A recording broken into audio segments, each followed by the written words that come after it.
Good morning. Welcome back to the Broadcast Retirement Network. I'm Jeff Snyder. This is BRN Sunday for Sunday, March 27th, 2022. We've got another great show for you this week with members of the media, academia, and financial services standing by to analyze all the news and events this week. So sit back, relax, enjoy this episode of BRN Sunday. My love is feeling, waiting here for you to take and drink of. We're going to kick the show off with a look at what's happening on Capitol Hill in terms of legislation, litigation, and regulation. Joining us on the line, he is the other half of the Legal Eagles. Last week we had David Levine.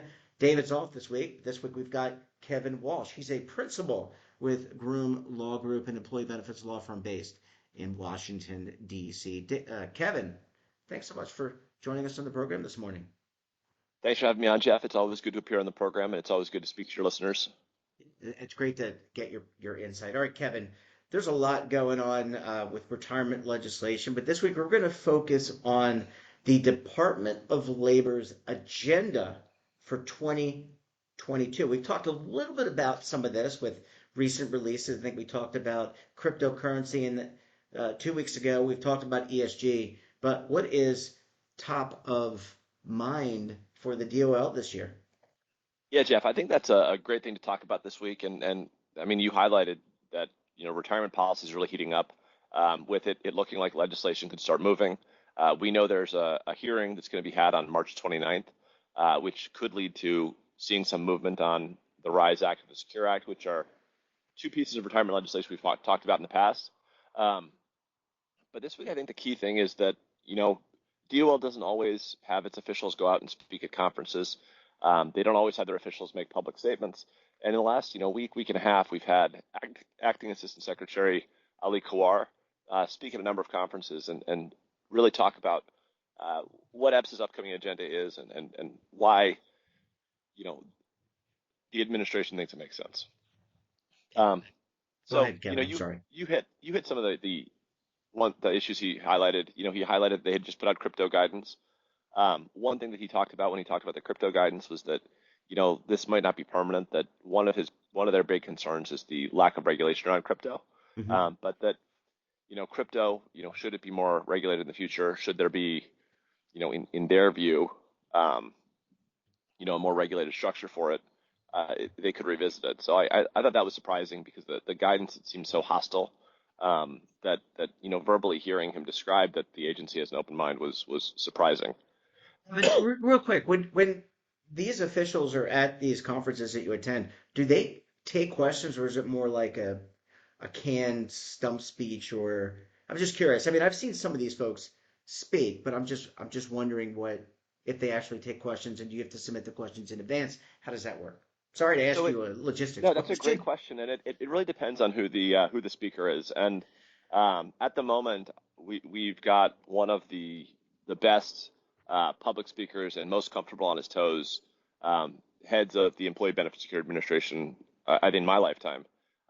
So when you see Deputy or Acting Assistant Secretary Kawar speak, he real comfortable up there, and he takes questions live in real time from the audience, which if I was a regulator, I don't know if I'd be comfortable doing that. But yeah, so he takes questions from the audience, and he seems to do to really genuinely try to provide a reasoned response. Even when, I like that. Even when he's with a community that may not be totally seeing eye to eye, he still tries to work with them when he's answering their question. Yeah, I'm sorry to interrupt. I like that, and I think it should be. This is a very vocal industry. There's a lot of different points of view, but you've got the best way to create policy is that open dialogue. Just like when you legislate, you have to have different points of view and come to some level of conclusion. And I'm sure there was some great feedback in that meeting that he could take away and bring back to the team at EBSA. Yeah, and Jeff, you're making another great point, which is, one of the things that he says in all of his meetings essentially is that they make better policy when they hear from the people who are impacted, including, the companies who are impacted and the retirement savers that are impacted. So, unlike at sometimes in the past, and most administrations have been willing to, take meetings, meet with folks, but he really drives home the idea that policy outcomes get better when people participate. Yeah.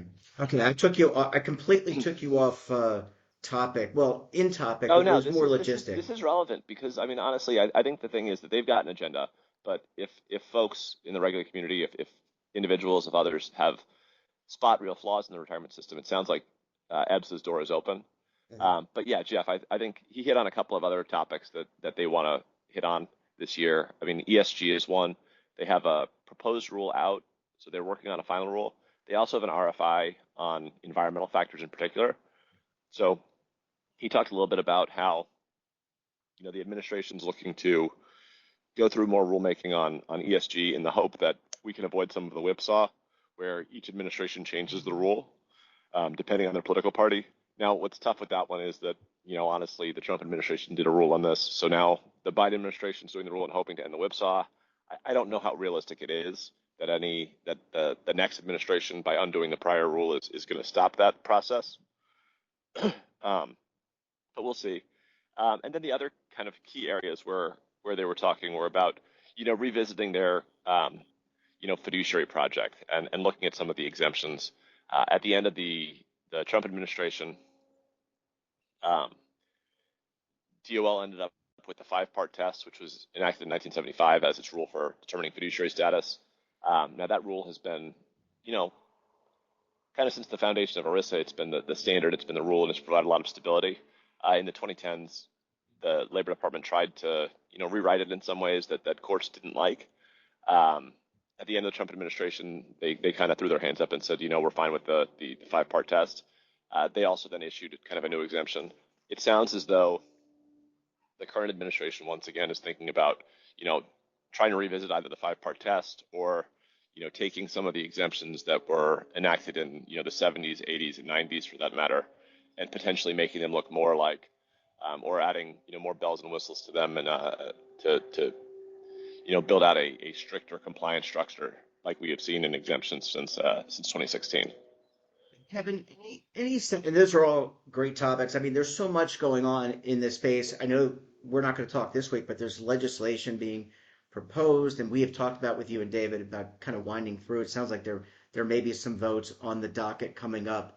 But I wonder when it comes to communication, and there's a lot of communication that happens between the industry and the regulators. But what about the general public? I mean, is there any plans or any concern about the importance of benefit plans? And I'm not just talking about retirement. I'm talking about voluntary benefits, healthcare, long-term care, and how that is communicated, how policy is communicated to the public, because I feel like that's an area that we all could improve upon. How we take all this information that you and I are talking about. And I think we do a good job on this show and on this network, but we're not reaching 330 million Americans. We're reaching maybe a million a day if we're lucky. You're hitting on one of Acting Assistant Secretary Kawar's big concerns. So the other initiative that they talked about was, revising plan disclosures so that folks understand them. And, his comment was that, when he talks to people in the regulated community, when he talks to service providers, plan sponsors, um, there's frustration on their part that they're stuck putting together documents that seem like they were put together by lawyers. And there's frustration on the part of participants that when they read them, they read like they were put together by lawyers. And so, he said that one of the things the agencies think about doing is doing kind of a listening tour, where they would conduct regional meetings in the hope of getting more feedback from the folks who aren't in DC talking about policy positions, but who may be reading the disclosures, wherever they may live and wherever they may work. I think that's so important. I feel like that is an area, well, I know that that is an area that can really be improved upon from the retirement community, from the benefits community, from the regulators. I think if we were to have that type of conversation, break things down in a communicative and educational way, which is the whole purpose of our network, that would go a long way to get improving security, retirement security, get people more engaged, and even some of that financial literacy that is seems to be really be necessary and happening on the state level. So I think it's really important.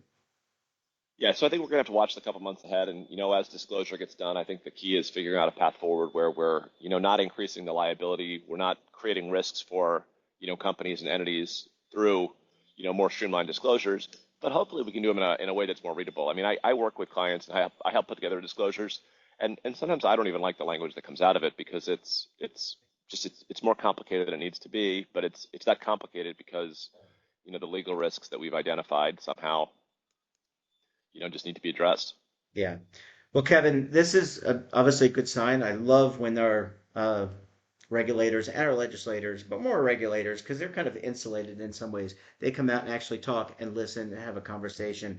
We're going to have to leave it there. Really great, though, and look forward to having you and David back on the program again very soon.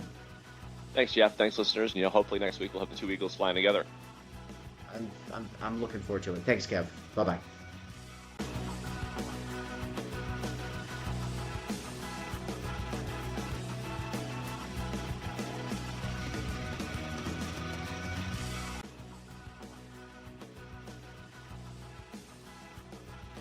Welcome back. Now, time to talk technology, consumer products. Journalist on the line. He's the managing editor for The Street, Daniel Klein. Dan, great to talk to you. Thanks so much for joining us again on the program this morning.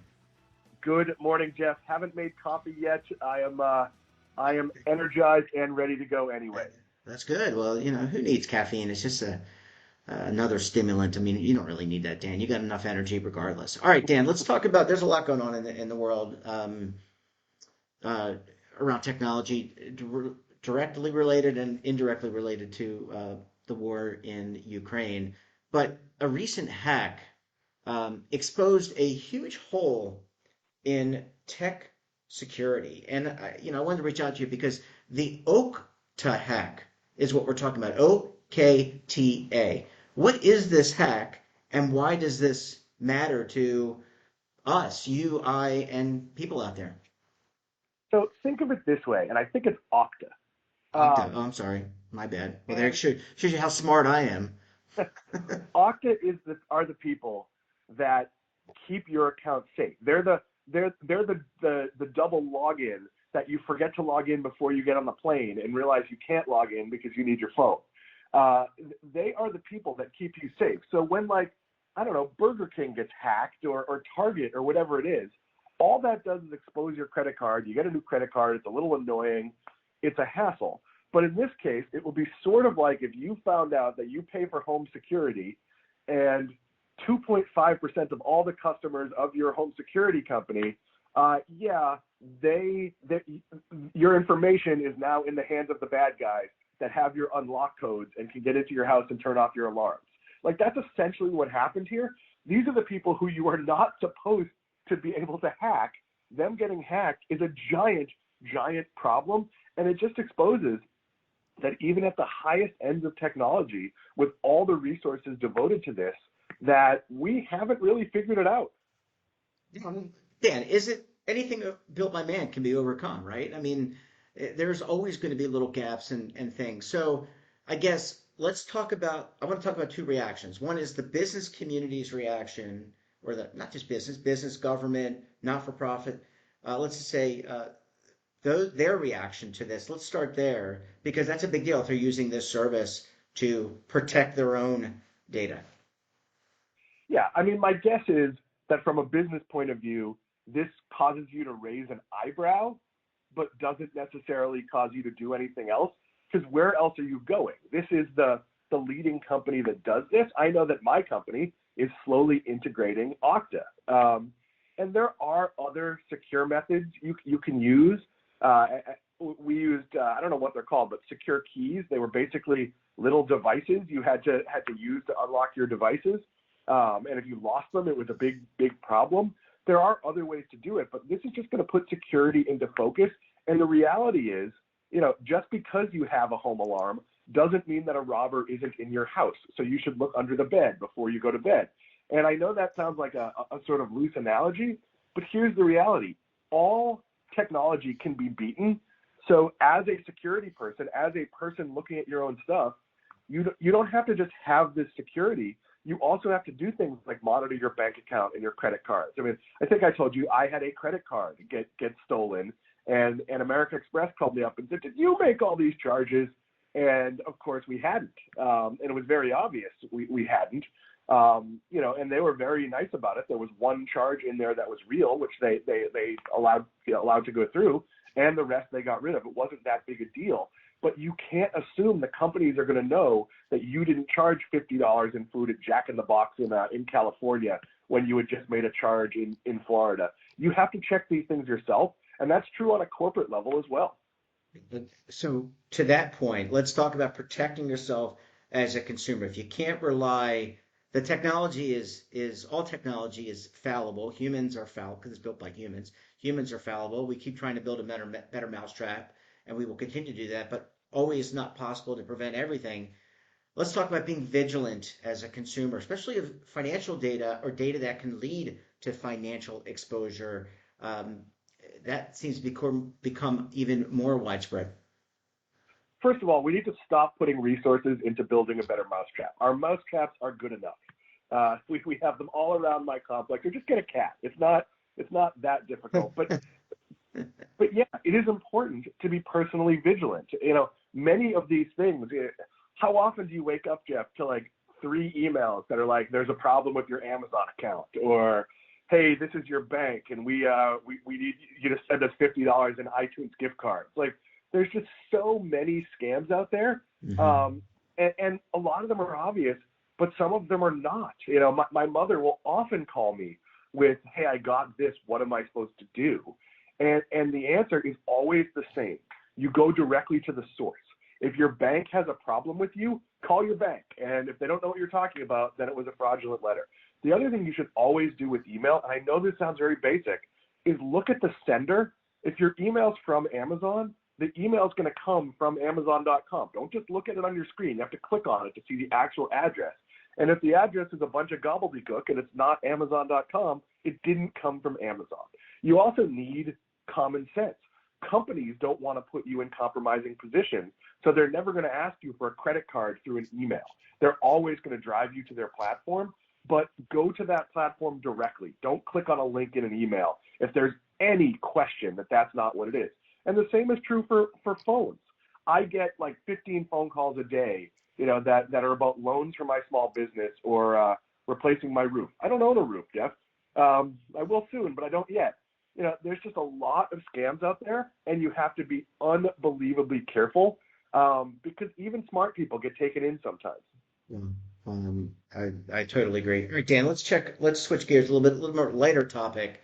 Let's talk about tech disruption. And, you and I have often talked offline about, hey, what are you watching on Netflix? What are you watching on Disney, right? I mean, and that word of mouth is really powerful for spreading news about what we should be tuning into. But there's a lot of tech disruption, TECH, not TEXT, around how we consume entertainment. What can you tell us there? Yeah, so right now the problem is, Jeff, I have actually exhausted all of the shows people have told me to watch that I want to watch. Please stop telling me to watch Stranger Things. I don't want to watch it just because I talk about the 80s sometimes. But that being said, the recommendation engines are woefully bad. Yeah. And that's an area that is absolutely ripe for disruption. The one that bothers me the most is Amazon. Amazon cannot even tell me that a sequel to a book I've read 22 previous books in the series has come out. It's literally useless. And the same is pretty much true for Netflix or for any other place that does it. Look, Disney Plus should know that I've watched every Marvel and Star Wars show and should queue up those shows as soon as they become available. But outside companies are working on really ingenious ways. The example in the article you sent me, I believe it was a Forbes article, to give credit, the example they gave was maybe you and I both watched Gladiator, and you loved it for the scenery, for how it was shot, for all things that had nothing to do with the plot. Maybe I liked it because it had a lot of swords and killing.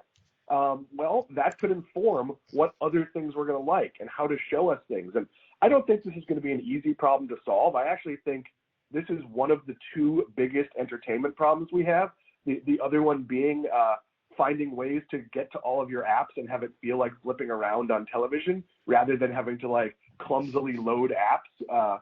But this problem, like what do I watch next? What would I like?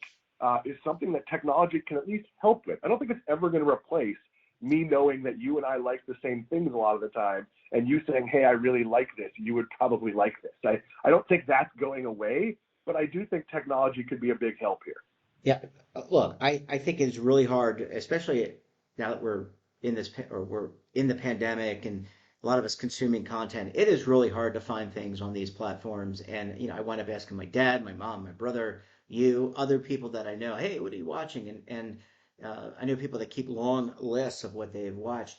When I go on Netflix as an example, Dan, I see these are the top trending shows today, and invariably 8 out of 10 of those are Netflix. And it just causes me to say, is this popular because Netflix is promoting it, or is it really popular? And I guess I have some doubts about the artificial intelligence or the engine that runs behind that. It just seems to me a little suspect, because the more views Netflix gets on its own programming, right, the better off it's going to be, the more rationale it has for advertising and whatnot. So, I agree with you. I think the search engines and the engines themselves in terms of how you find content are woefully dismal. Yeah, no, it's a real problem, and it's also because look, those top lists are absolutely how to put it. Netflix is so much bigger than everybody else. Of course, it's going to dominate the charts. It's like if you said overall Walmart sells more Cocoa Krispies than Publix. Well, of course it does. It's a lot bigger. So they really should be weighted lists where, if something, is watched on Disney Plus by half its audience, that's still going to be a much, about 50% less than half the Netflix audience. So those charts, they're real. They're just a little bit skewed. Yeah, I just find it really hard to find, even with the genres. I like thrillers, but I don't necessarily want to watch horror. I like action, but there's certain types of action I like. And I wish that these platforms, I know we talked about MGM last week. I wish that we had older movies readily available. Gone with the Wind, some of these movies that, they're just not readily available on some of these platforms anymore. Well, I can get some. Go ahead. I think you're going to get that on Amazon Prime, because Amazon, in buying MGM, that's a lot of what they bought. And some of these movies are just caught in like a rights problem, and there's not enough of an audience to sort them out. So every now and then you're like, hey, I want to watch, I don't know, Breaking 2, Electric Boogaloo. And you're like, wait, it's not on any thing. No one's ever said that, by the way. Well, I've said that the other day to my wife. I love that movie with Ozone and what's the other guy's name? I saw it in the theaters for my brother's birthday back in 1983 or whatever that was. But like, there's just some films that streaming rights were never considered when the movies were made. So it's very difficult to sort out who owns them and who has the rights. And if there's not a huge potential audience for them, they just end up not being anywhere. That being said, I do think most things are available somewhere, even if it's just for rent on Amazon. I know that my mother-in-law, who only watches very, very old movies, very, very tame old movies, that when she would visit, we would often just rent them on Amazon because they would have most things for $3 or $4. Yeah, well, you kind of caught me dumbfounded with Breaking 2, Electric Boogaloo. Look, I think there's obviously a lot of work to be done there. People are certainly streaming. I think there's going to be more consolidation. There's going to be more tech disruption. I just hope the content gets better. And Dan, I wouldn't be opposed to Breaking 2, Electric Boogaloo making its way back onto Netflix. I would certainly watch it. The 80s are coming back in a big way. Dan Klein, always great to chat with you. Thanks so much for joining us. Appreciate your analysis, and we look forward to having you back on the program again very soon. Hashtag breaking free, Jeff. See you, Danny. Bye. See you later.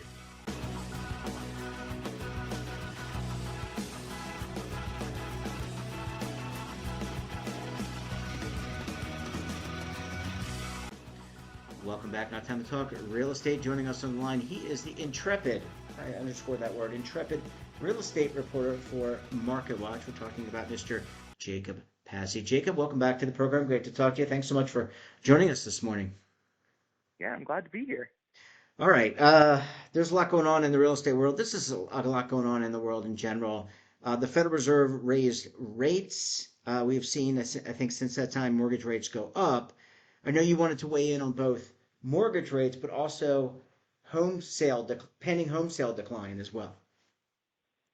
Yeah, so like you said, Fed raised rates and mortgage rates have surged. The past 2 weeks has seen the largest increase in mortgage rates, over the span of 2 weeks since 2009. So we're talking, a rapid rise in rates, fast approaching, well past 4% now on average, fast approaching 5%.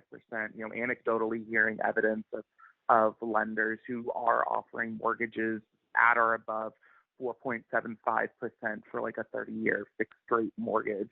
That's much, much higher than, even just a few months ago.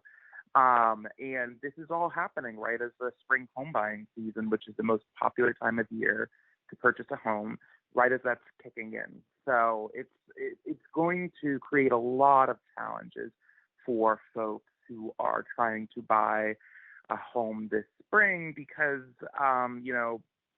a lot of the factors pushing up home prices over the past couple of years are still at play. There's a low supply of homes for sale, and for various reasons, demand still remains strong, although there is evidence that that is, starting to no longer be the case. Mortgage application data has shown a decrease in the number of people applying for mortgages, and obviously most Americans use a mortgage to finance the purchase of a home. So, that application data may be a hint that we are already starting to see some folks, some families decide to hold off on buying a home because of how expensive it's gotten between home prices and now mortgage rates rising so quickly. Jacob, the term that economists often throw out is inelasticity, right? There's inelasticity in the market. And you and I have been, well, we've been talking on this program for a long time together. I think it's coming up on 4 years. The last 2 years really have been challenging as a result of the pandemic. How much do you think is linked to current market events, the Fed, but also the fact that it looks like we're coming out of this pandemic, and so it's going to take time to find that, here's another word, equilibrium point where, builders can make money, home buyers can buy houses at a reasonable and affordable cost. I mean, is that something that is predictable in 6 months, 12 months, 18 months, 24 months out? It is tough to say. This week during a speech at a housing conference, Federal Reserve Governor Christopher Waller, he indicated that he's optimistic that some of the conditions that have created the crazy market conditions we've seen, are going to dissipate over the next year. I think there is a thought that, the weird catch-22 with rising rates is it is going to decrease demand for housing because there are going to be folks at the margins who say, I just can't afford this anymore. The monthly payment is more than I can afford, or folks who perhaps were thinking of trading up to a larger home or downsizing, perhaps, who are sitting there thinking, well, I've already got, an interest rate below 3%. Why would I buy a new home and give myself an interest rate of nearly 5%? Because that changes the calculus there. So there's an extent to which this is going to decrease demand, like I already said. And there are some economists that say the weird silver lining with that is it would bring supply and demand back kind of into balance. They've been really out. There's been a really big imbalance, demand far exceeding the capacity of the housing industry to provide homes to all those people who want to buy them. And there is an extent to which, though, that this housing supply problem, it's not just a problem in the home buying market, it's also a problem in the rental market. We have seen rents rise quite quickly in the past couple months. And that is a long-standing issue that has to do with the fact that in the wake of the Great Recession, home builders really slowed down their construction projects because they were really hard hit. As we all kind of remember, during the housing bubble that preceded the recession, the Great Recession, there was a lot of speculative building that home builders were doing because there was all the home buying fervor. And a lot of them were caught flat-footed, and it really hurt their businesses. You saw a lot of mergers and things like that between home builders. It was a really tough time to be a home builder in that era. So they were afraid to, engage in too much speculative building, things like that. And so for about a decade, home building activity did not keep pace with the population growth in the country, and especially the growth of household formations, folks getting married. I think, for a long time, there was this whole idea of like millennials were living in their parents' basements, and that was definitely something that was happening, but it's not happening anymore. And certainly, there was maybe perhaps a short-lived trend at the start of the pandemic of folks moving in with family, leaving the big cities, things like that to save money. But the cities are roaring back to life. Folks are flocking back to New York. You're seeing, I have so many friends who, got pandemic rent level, in Manhattan. Rent was so cheap during the pandemic at one point. And so they signed like 1-year leases, and now they're getting ready to renew, and their rent is being doubled, and because there's demand back in the cities. And so all this is to say that the housing supply problem is a big one, and it's going to take a really long time for that to be solved. So in the meanwhile, it might be for anyone who is still able to buy a home, it would be a good thing if demand subsided a bit, because there would be less competition, and that would mean home prices wouldn't be rising as quickly as they have been the past couple of years. So Jacob, am I hearing correctly that we could see the resurgence of the rent is too damn high party in New York? Oh, I think that's already. I mean, in New York, I think they, if you go around and ask people, they are ready to sign up. It is really a major issue, and obviously there are the long-term consequences of that. If a household is having to pay more and more and more in rent for a longer period of time, that reduces their ability to save money for a down payment. So you have to think about the long-term ramifications of these trends. And it could be, for any families that suddenly find themselves unable to afford to buy a home now, it could just be a situation, unfortunately, where it becomes that much more impossible down the road the longer they have to rent and can't, make up that savings. Yeah, and I wasn't making light of the situation. I just making light of the fact that the No, name of and I that think you were. that name of that. I just No, want to make sure the it's so audience true. understands.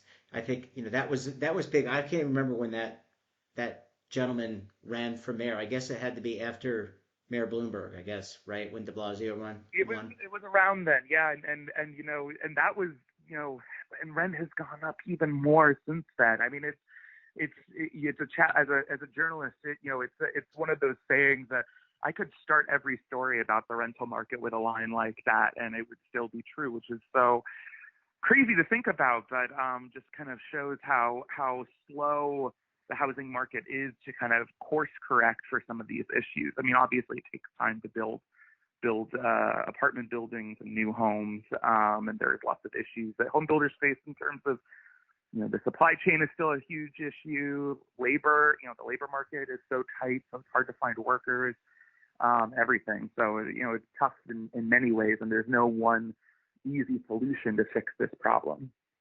About relocation, we talked about that during the pandemic. And do people just say, hey, we love New York, we love the food, we love the people, things are back to normal, there's opportunity there, but maybe there's another city we move to, and maybe we rent there, or we buy there, we rent first and then buy. Is that still a possibility, or are just all of our metropolitan centers just booming and it's going to be tough anywhere you go, not just New York? It's still a bit of an open question what the long-term trajectory is for cities. we do still see pretty depressed office rates. I forget the exact figure, but it's in a city like New York, there are many office buildings that are still mostly empty. I mean, my company is a good example of that. We're all pretty much still working remotely, and there's no real concrete plan just yet that's been announced, at least, that for us to return to the office, as a group. And so I think, and the Omicron variant, there were probably a bunch of companies that were saying we'll start going back to the office in 2022, and then the Omicron variant threw those plans for a loop, and now we have another variant that seems to be cropping up across the country. And I think it's still an ever-changing situation, but there are some who would argue probably that a lot of companies are going to choose to, either offer permanent remote working options or hybrid options. And I think there are a lot of companies that are you still there? I'm listening. Yeah, I was actually lifting up a zipper on my jacket. I'm so sorry. Go ahead. No, Go no, ahead. no, no, don't apologize. I thought my phone had cut out. So no, there are people who would argue that a lot of companies, rather than just having everyone go back into the office every day of the week, are going to move to a hybrid setting where maybe 3 days of the week you're in the office and then 2 days you're working from home. And so that does change the calculus, because if you're not necessarily having to go into the office every day, maybe you're only going to go in 2 days a week. Well, then suddenly the idea of needing a shorter commute, you can probably stand to say, 2 days a week, I'll suffer a longer commute if it means I can save money and move out to a further out suburb. So I think that there is still some question as to this long-term trend. That being said, pre-pandemic, we certainly saw more interest in city living. I mean, cities are still, major cities, especially on the coast, and now also in states like Texas, are still major jobs hubs. Mm-hmm. And, the challenge is, you can move to a far afield place, but what if you change jobs? Do you need to then move back to wherever you had moved from? How easy will it be to get remote, to change to a remote job, things like that. So as long as cities remain hubs for different industries, I think there's still going to be an appeal to living close to a city or in a city. And there are also obviously a subset of people, myself included. I like living in the city. I like the amenities. I like being able to not have to drive everywhere. So there are going to be folks like me who are not inclined to leave any time soon. But I think there are going to be some shifts. It's TBD how big those shifts will be. Yeah, well, certainly time will tell, but certainly the rising inflation, gas prices, food prices, cost of goods, that does not bode well when you're trying to save for a home or even pay rent if you have a small or growing family. Jacob Passy, always a pleasure chatting with you. Really love the insight. Really appreciate you making some time for us. Have a great rest of the weekend, and we'll talk to you again very soon. Talk soon. Take care. Bye-bye.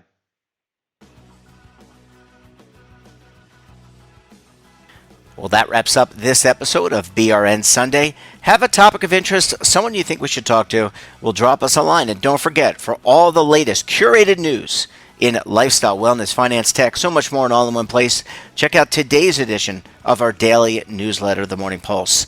Want to search our archives, see our latest content? Well, check out our website. That's www.broadcastretirementnetwork.com, or our streaming partners like Amazon, Roku, Samsung, or over 100 more. You can stream it. You can find it on demand. We're back again tomorrow for another edition of BRN AM. Until then, I'm Jeff Snyder. Stay safe, keep on saving, and don't forget, roll with the changes.